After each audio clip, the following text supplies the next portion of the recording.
Hey, what's up, you guys? Today I have an exciting review for you, though if you're on YouTube watching beauty people at any point, really, you've probably seen a similar review, and if so, I apologize. But I really just wanted to make my own review, and that product is the Naked Basics palette. Um, this is what the box looks like when you get it. I just got it yesterday. I've only used it once, but I feel like, especially with eyeshadows, when you use, them maybe a couple times, maybe one time, you kind of know how the blendability is, and I don't know. I feel like that's not something you have to continually use to see how it eventually looks, especially with a palette as small as this, and I have used every single color in this palette on my eyes today. Um, Again, this is what the box looks like, and the palette is right here. I have not used the original Naked Basics palette, so coming into this, I was totally blind as to kind of the quality of these shadows. Granted, I have used other Urban Decay products and other Urban Decay shadows, but you're never really sure if the formula is the same from time to time. So this is what the palette looks like. Granted, it's upside down, so when you look at it like that, that's how it originally looks when you open it, but I'm holding it like this because it's more comfortable. So you get 6 shades in here, 3 kind of lighter shades, 3 kind of darker shades, and 1 satin matte. The rest are, I believe, matte. Yeah, you get 5 matte shades and 1 demi-matte shade for highlighting. So Skimp is the demi-matte shade. I'm going to go ahead and swatch these for you. Skimp is the demi-matte shade. It's just a really pretty, like, cream, kind of, like, whitish shade, and it looks like that. Again, it's a highlight shade, not really easy to see. There it is right there. But the way I used this is I just used it under my brow and inner corner. Again, a highlight shade. The next one is Stark. Stark is just a little bit darker than the highlight shade and a little bit more matte. For me, it's almost like my exact skin tone. I mean, it's a little lighter, but it's pretty close to my skin tone. I don't know if you can see that. It's right next to skin. And the way I used that shade was I just applied it all over my lid. Basically, for the inner 2/3 of the lid. And then I took to the outer third of the lid with Frisk, which is more of a grayish kind of light taupe kind of shade. There's that right there. And then swatched. Let me just build it up for you so you can actually see. It's a little bit more gray than Stark is. It's right here. There you go. You can kind of see it, I think. It's right there. And that I just used to darken up the outer third. All of these 3 shades are pretty light. So they do build up a good base, but I don't know. I would not just use them on their own. I kind of like to have a little bit more definition. So this is where these 3 shades come in, and I love these 3. The first one is called Cover, which I think might be my favorite shade in the entire palette. It's between these 2, like darker taupes.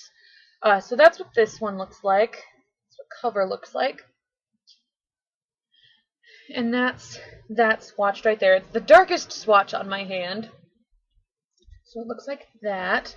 And that I just used to darken up the outer third, again, outer V area.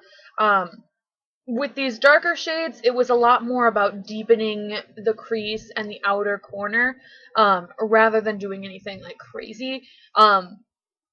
So that's what I used Cover for. Primal, kind of the same deal, just darkening the outer corner, bringing it into the crease a little bit. Primal, it looks like this. There you go. And this one is similar to Cover, except it's a little bit more grayish black compared to the brown of Cover. So you can see the two swatched side by side. The top one is Cover and the bottom one is Primal. I'm still like learning the names, but that's what that looks like. They're just a little bit dark. Like this is just a little bit darker than that. And then the last shade is called Undone. And when you first look at it, it looks kind of black, but then, you know, swatching it, it's not as intense of a black as what you would get with, like, you know, what I've seen of the Naked Basics or what you get in, you know, any of the Naked palettes. So it looks like that. It's just like a more taupey black compared to just like a straight midnight black. And you can tell that from the swatch. It's not as like super intensely pigmented, which I feel with colors like these, that's perfect. I don't think I'd want a straight up black in a palette that has taupe-ish shades. So that's what that one looks like there. So those are all the shades, all 6 of them. There you go. There's the swatches. For me, with Undone, I just applied it into the crease and just blended it out. For me, first of all, the quality of these shadows they don't disappoint. Like, they are buttery and blendable and just really good. The only complaint that I know a lot of people have had with this palette is the fact that when you dip your brush into it, it does kind of kick up a lot of product. But what eyeshadow really doesn't. I would rather prefer a more like buttery, powdery shadow than to have like really dry, like chalky formula. The formula of these somewhat reminds me of the butteriness of like a Lorac Pro palette or like Lorac Pro 2, which is really nice, which I really like. As far as recommending it to somebody, I would recommend it if you use a lot of basic shades. I like to be really colorful and really bright with my shadows. And I mean, something like this is really nice to have, but I don't think that I would reach for it as my one solid look. Like, it's not often that I have just like a neutral eye look that barely looks like anything, you know, like, I like to go all out with my shadows, and, you know, this, for somebody that likes to do neutral eyes, this is great. This is a cool toned version of the regular Naked Basics, and if you're more cool toned skin or like wearing cool toned shadows, this would be where it's at. And I think that this does give you more variety than the Naked Basics does. Granted, I've never used it, but just from what I've seen of it, I feel like it's like white, white, white, black. Like, I feel like that's the order of the shadows, whereas this, I feel like you get, you know, like, you know, a tan, a darker tannish brown, a darker brown, like, you know, you get like more variety, I feel like, than you would with the original. So between the two, having not used the first one, I would definitely recommend this one. But I don't know, if you're somebody that likes to do big and bold eyes all the time, you may not necessarily need this little palette. I'm not going to return it. You know, I do like it. I am not going to return it and be like, I don't like this palette. Like, but I think in the long run, with the amount of eyeshadow that I have, I probably could find, you know, dupes for these shades amongst what I already own. So it wasn't necessarily necessary to have this little thing, but it is cute, and I will keep it to use as, like, pull-in shades from other palettes, if that makes any sense to you at all. So yeah, that's my review on the Naked 2 Basics palette. This retails at Sephora, I believe at Ulta 2 for $29, or you can get it off the Urban Decay website, which is also for $29.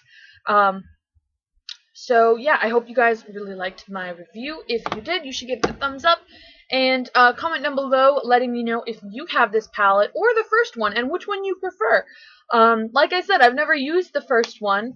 I don't really plan on buying the first one, but if you have them both, which one do you prefer? Coming up, the Vice 3 palette from Urban Decay is coming out in 2 days, on the Urban Decay website. I plan on getting my hands on it because I love my Vice 2 palette. So there may or may not be a review on the Vice 3, so stay tuned. But until next time, I will see you guys later. Bye!